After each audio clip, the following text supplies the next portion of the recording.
in Nigeria, if we don't have critical leaders that have critical minds, I'm telling you, failure will always be what? The talk of the town. So, in other way around, it is critical. Transparency builds trust and reduces the chances of hidden agendas. We welcome you to this powerful conversation. This is really necessary concerning our futures in Nigeria. We are on this channel with with the great prophet Akegulbe Ayodeji. This is a powerful conversation, sir. Today we are speaking concerning a warning. Sir, you said there was some prophecy concerning the upcoming elections. More light, sir, to that. Oh, thank you very much, my presenter. I first of all welcome everyone into the section of this interview. I will speak briefly on the introduction of this interview as God's prophecy for us in Nigeria concerning the future election. I received a strong warning about leadership, yes, influence in Nigeria's future, but the question is, are we paying attention to these questions, to these revelations? Sometimes I give a revelation that has to do with the banditries that they are looming into the nation. I saw them coming, and I passed instruction across. In an adage that says in Yoruba language, Ombo, Awon, Lamandede. Unfortunately, today you see the killings that is going on in what? In Kwara. So I use this opportunity again to eulogize all the Yorubas, all the Igbos, all the Hausas, to be what? To be careful and keep whatever they know they can use to protect themselves, how to assist the military. Thank you very much, my presenter. Thank you, sir. Sir, what safeguards are really in place to prevent misinformation from influencing national upcoming elections, sir? Thank you. When we say safeguards, I can vividly say that these include independent electoral bodies. Yes. Fact-checking organizations, a free press, and what? Legal frameworks that are needed. But their effectiveness depends on what? On enforcement by the government, how they will motivate the people in order to safeguard all that will come up along the line. Transparency and public awareness. So these are the things that are to be worked on in order to foster peace and order and orderliness for the forthcoming election. Thank you very much for that brilliant one, sir. Now, let's quickly ask this then.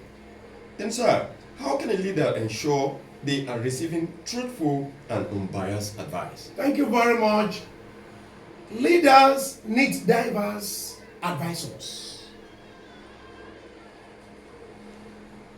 independent intelligence channels, and a willingness to question information surrounding oneself with only loyal voices increases the risk of being misled. You understand? If the president will look at it from a perspective that every governor of the states or ministers have defected into his what? Into his party, and he will feel relaxed. I want to tell him that is an error. It's an error. He should do what? He should be very careful and work on information. He should spread information that are positive in order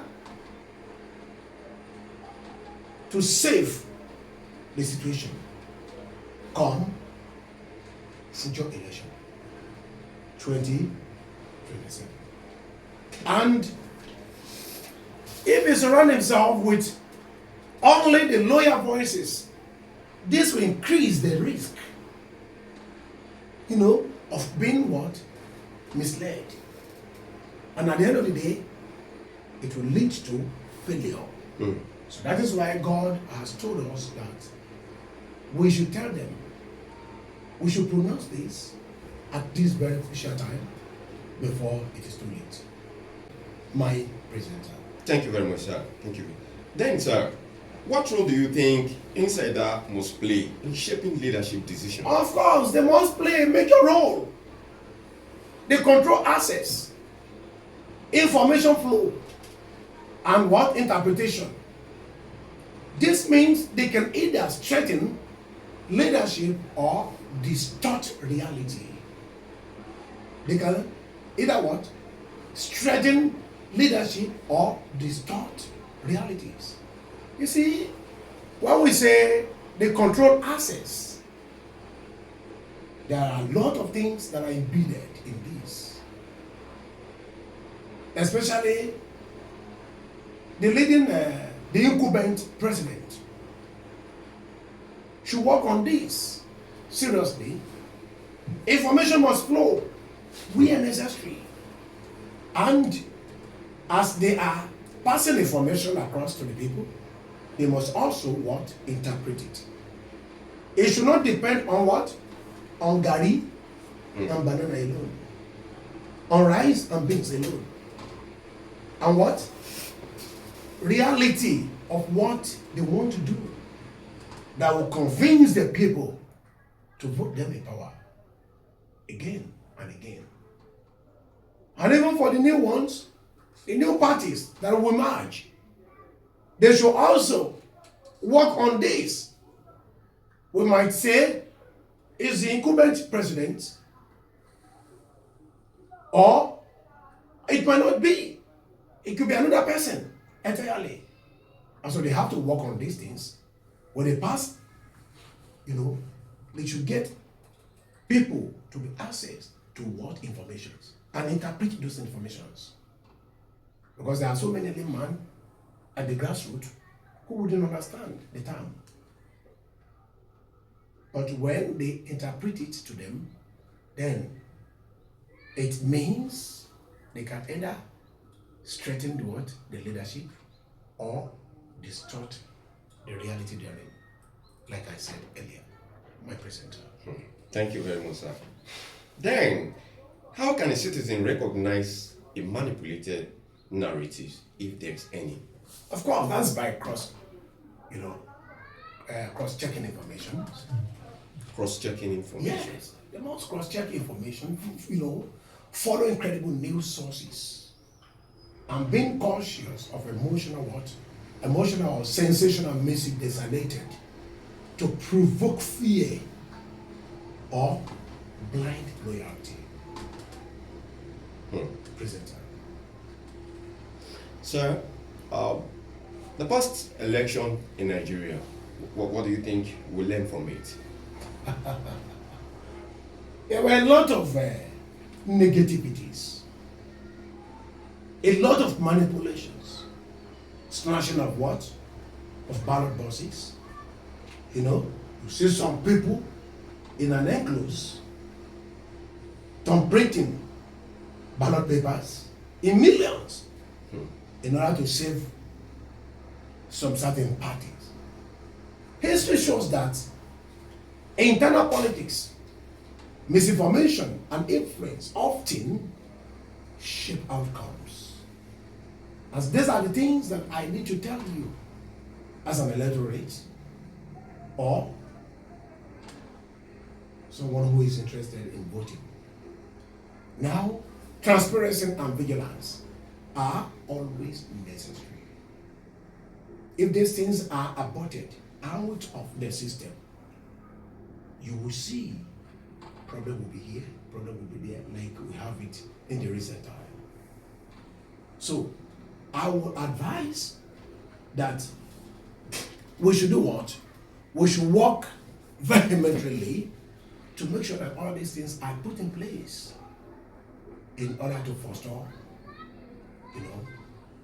every negative things that may happen. Thank you very much, sir. So before we move further to the further questions, sir, a lesson we have learned from the past elections, sir. How do you think the Nigerian election personnel can tackle them so that the error that happens in the past election will not occur again in this upcoming election? You see, it is paramount to know and to work with what? The flowing of facts. There must be chastisement. Chastisement. Yes. That's a discipline. By the people. If a leader comes up saying in his campaign that in 4 years of my tenure, if I don't give you light, don't vote for me. They should work on that. They should do what? They should work on that immediately, so that aborted campaign promises will not come up in the future. Or better still, like the present, the incumbent governors, president, they can still make good their promises. They still have a year plus. I'm always very skeptical at times when I see the way they handle things. If it is electricity you want to face in 1 year, you will face it squarely and achieve it. It's achievable within a year.